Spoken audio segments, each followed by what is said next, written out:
Hello students, welcome to our YouTube channel Art and Study.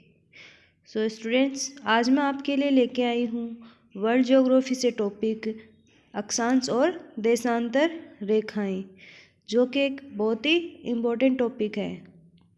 इस topic से बहुत से क्वेश्चन भी पूछे जाते हैं। तो शुरू करते हैं आज का टॉपिक अक्षांश और देशांतर। तो स्टूडेंट्स, हम अक्षांश और देशांतर को ग्लोब के माध्यम से पढ़ते हैं।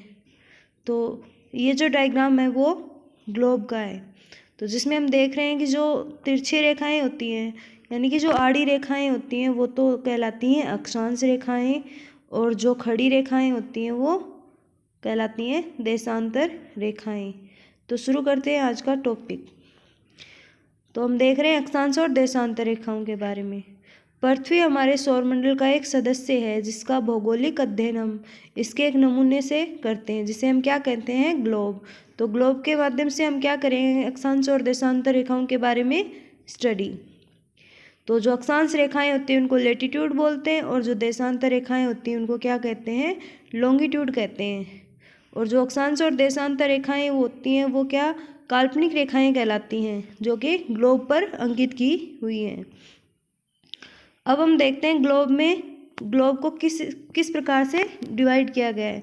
तो जो ऊपरी हिस्सा है उसको उत्तरी ध्रुव है, जो निचला हिस्सा है उसे दक्षिणी ध्रुव है, और पश्चिम और पूर्वी ध्रुव में बांटा गया है, और उत्तरी गोलार्ध और दक्षिणी गोलार्ध। और मध्य में जो अक्षांश रेखा होती है उससे बोलते हैं 0 डिग्री अक्षांश रेखाएं।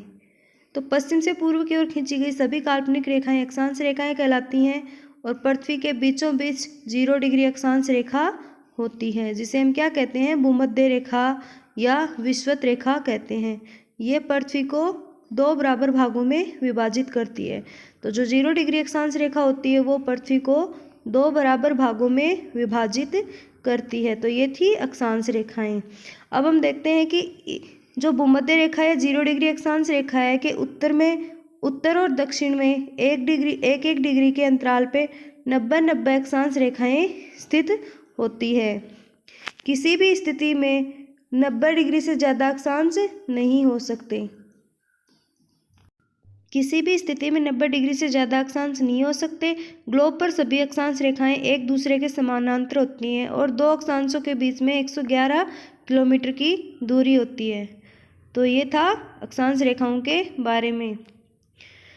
ग्लोब पे 3 जो रेखाएं अंकित की गई वो है, नीचे है मकर रेखा, बीच में भूमध्य रेखा, और ऊपर ही ऊपर है कर्क रेखा। तो जो 21 जून को जो सूर्य कर्क रेखा के एकदम ऊपर होता है, इस कारण इस दिन उत्तरी गोलार्ध में सबसे बड़ा दिन होता है। और 22 दिसंबर को सूर्य मकर रेखा के एकदम ऊपर होता है, इस कारण यह दिन दक्षिणी गोलार्ध का सबसे बड़ा दिन होता है। तो जो कर्क रेखा है उसको हम बोलते हैं 23.5 डिग्री अक्षांश रेखा, भूमध्य रेखा को हम बोलते हैं 0 डिग्री अक्षांश रेखा, और मकर रेखा को हम बोलते हैं 23.5 डिग्री अक्षांश रेखा, जो कि दक्षिणी गोलार्ध में स्थित है। तो ये था अक्षांश रेखाओं के बारे में कुछ फैक्ट्स। अब हम देखते हैं कि अगर उत्तरी ध्रुव और दक्षिणी ध्रुव को बिंदु माना जाए तो कुल अक्षांश रेखाओं की संख्या कितनी होती है। तो जो 0 डिग्री अक्षांश रेखा के अलावा ऊपरी गोलार्ध में होंगी 79, और निचले गोलार्ध में, दक्षिणी गोलार्ध में भी होंगी 79 अक्षांश रेखाएं, और एक जो होती है वो 0 डिग्री अक्षांश रेखा को काउंट किया जाता है। तो जो कुल अक्षांश रेखाएं होंगी वो होती हैं 179, जब हम ध्रुव को एक बिंदु रूप में माने। तो अगर रेखा माना जाए ध्रुव को तो कुल रेखाओं की संख्या होगी 181। तो 90 + 90 + 1 कितनी होती है, 181। इसमें 0 डिग्री अक्षांश रेखा को भी शामिल किया गया है। तो अब हम देखते हैं कि जो तीनों रेखाएं होती है, विश्व का एक ही महाद्वीप है जिनसे होकर ये तीनों अक्षांश रेखाएं गुजरती हैं। तो जो कर्क रेखा, भूमध्य रेखा और मकर रेखा है वो अफ्रीका महाद्वीप से होकर ये तीनों रेखाएं गुजरती हैं। तो जो मध्य में स्थित अक्षांश रेखा है उसको हम क्या बोलते हैं बच्चों, 0 डिग्री अक्षांश रेखा या भूमध्य रेखा। और जो उत्तरी गोलार्ध में स्थित होती है उस रेखा को बोलते हैं कर्क रेखा, और जो दक्षिणी गोलार्ध में स्थित है उसको बोलते हैं मकर रेखा। तो हम देख रहे हैं ग्लोब में अक्षांश और देशांतर रेखाओं के बारे में।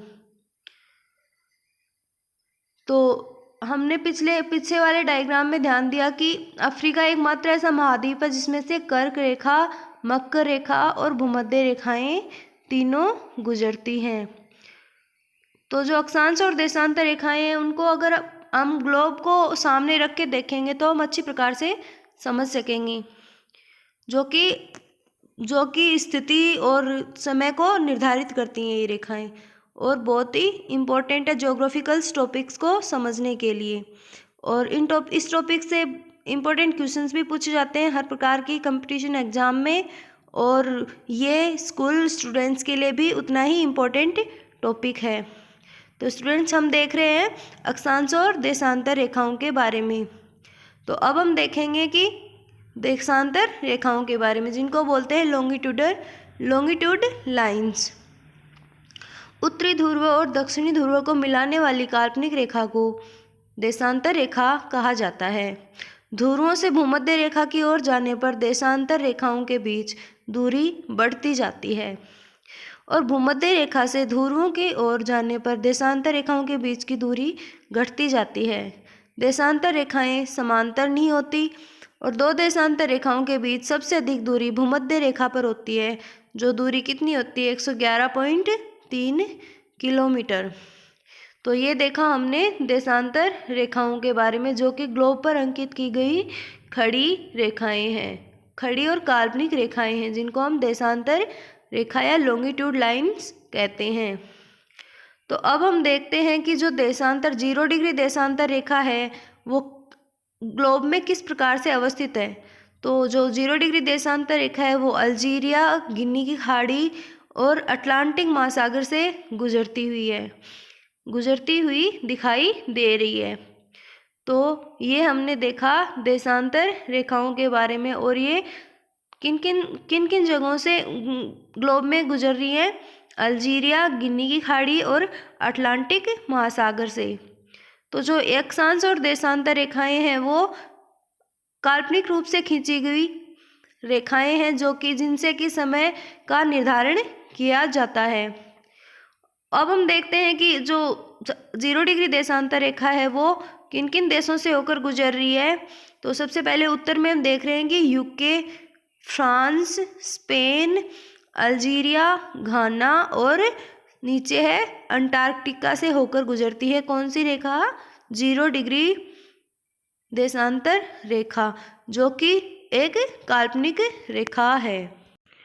जो 0 डिग्री देशांतर रेखा है वो यूके के ग्रीनविच वेधशाला से होकर गुजरती है, वो एक मानक रेखा है। 0 डिग्री देशांतर रेखा को प्रधान यामोत्तर रेखा या प्रधान मध्याह्न रेखा या ग्रीनविच रेखा भी कहा जाता है।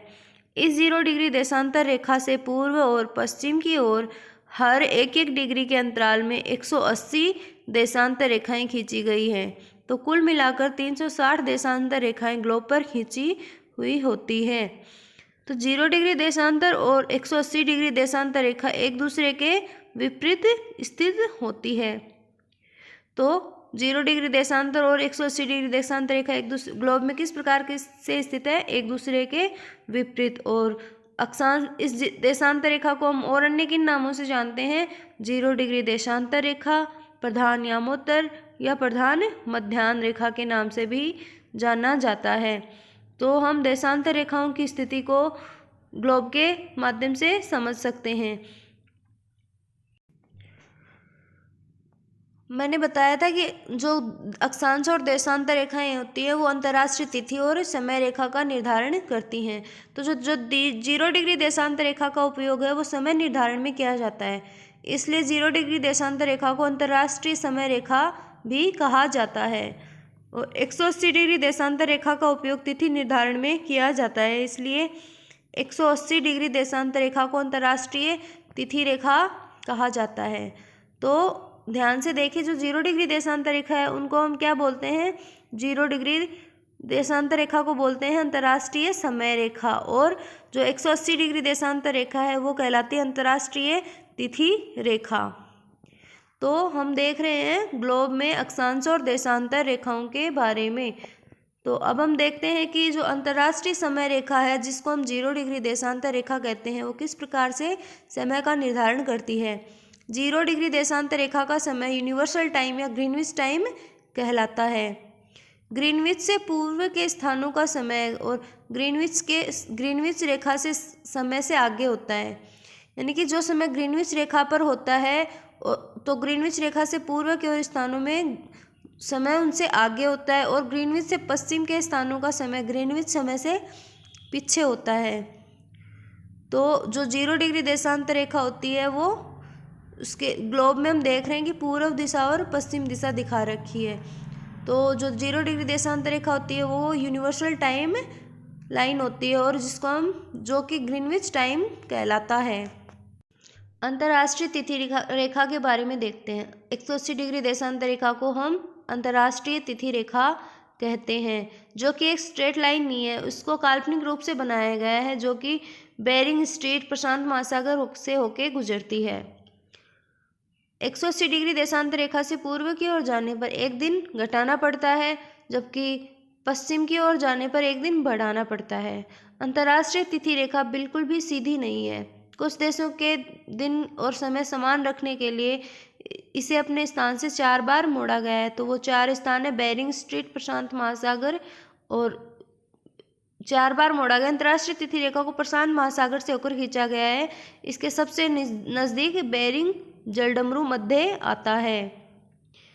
भूमध्य अब कुछ देखते हैं हम इम्पोर्टेंट फैक्ट्स रेखाओं के बारे में। तो भूमध्य रेखा पर सूर्य की किरणें लंबवत गिरती हैं, इसलिए यहाँ पर दिन और रात बराबर होते हैं। पृथ्वी के चपटे होने के कारण भूमध्य रेखा पर गुरुत्वाकर्षण बल का मान सबसे कम तथा ध्रुवों पर सबसे ज़्यादा होता है। उत्तरी गोलार्ध और दक्षिणी गोलार्ध में 30 से 35 डिग्री अक्षांशों के बीच उपोष्ण उच्च दाब की स्थिति पाई जाती है, इसलिए इन अक्षांशों को अश्व अक्षांश या हॉर्स लैटिट्यूड भी कहा जाता है। तो अब हम देखते हैं इन रेखाओं की कर्क रेखा, भूमध्य रेखा और मकर रेखा कहाँ से होकर गुजरती हैं। तो जो कर्क रेखा है वो गुजरती है मैक्सिको, भारत, चीन, म्यांमार, बांग्लादेश, इन प्रमुख देशों से होकर गुजरती है, जो कि मतलब जो कंट्रीज इस मैप में दिखाई गई हैं वो मोस्ट इम्पोर्टेंट कंट्रीज है जहाँ से होकर ये रेखाएं गुजरती है। लगभग यहीं से क्वेश्चन पुटअप किए जाते हैं। जो भूमध्य रेखा है वो गुजरती है कोलंबिया, ब्राज़ील, मालदीव, इंडोनेशिया आदि कंट्रीज से। और जो मकर रेखा गुजरती है वो गुजरती है चिली, अर्जेंटीना, ब्राज़ील, नामीबिया, दक्षिण अफ्रीका, मेडागास्कर और ऑस्ट्रेलिया से होकर गुजरती है। तो ये हमने देखा भूमध्य रेखा, कर्क रेखा और मकर रेखाओं की स्थिति के बारे में। अब और इम्पोर्टेंट पॉइंट्स है कि अफ्रीका की कांगो नदी भूमध्य रेखा को 2 बार काटती है, और जो अफ्रीका की लिम्पोपो नदी है वो मकर रेखा को 2 बार काटती है।